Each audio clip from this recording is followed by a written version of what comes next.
పేతురొక్కరే చదువు లేనివాడు. జాన్ మార్క్తో రాయించాడు.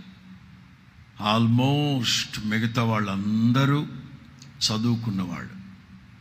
ఆ రోజున వాళ్ళు అక్షరాస్యత కలిగిన వాళ్ళు గనుకనే పరిశుద్ధాత్ముని ప్రేరణతో 40 మంది భక్తులు రాశారు గనక ఇవాళ మన చేతిలో ఈ బైబిల్ ఉంది.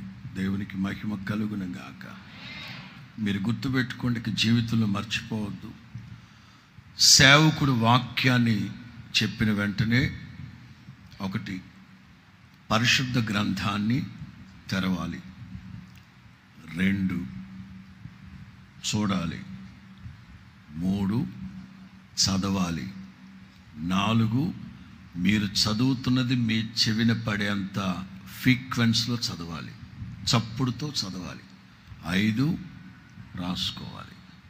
రాసుకున్న వాళ్ళకే ప్రభు దైవ ప్రత్యక్షతలు అనుగ్రహించును గాక.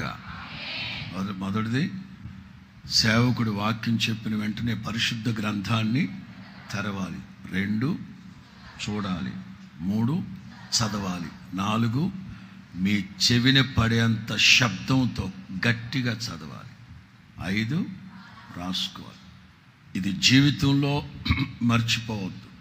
సేవకుడు వాక్యం చెప్తే అట్లా చూస్తా కూర్చోవడం, బైబిల్ తెచ్చామా తీసుకురాలేదా, ఒకవేళ తెచ్చిన జిప్పు తీస్తే మాసిపోద్దేమోనని తీయకుండా, ఒకవేళ పేపర్లు అలా తిరిగేస్తే మడతడిపోతాయేమోనని చెప్పి పేపర్లు తిరిగేయకుండా ఇట్లాంటి పిచ్చ పనులు చేయమాకండి. రైట్? సియోనులో నుండి నా తండ్రి మిమ్మల్ని ఆశీర్వదించును గాక.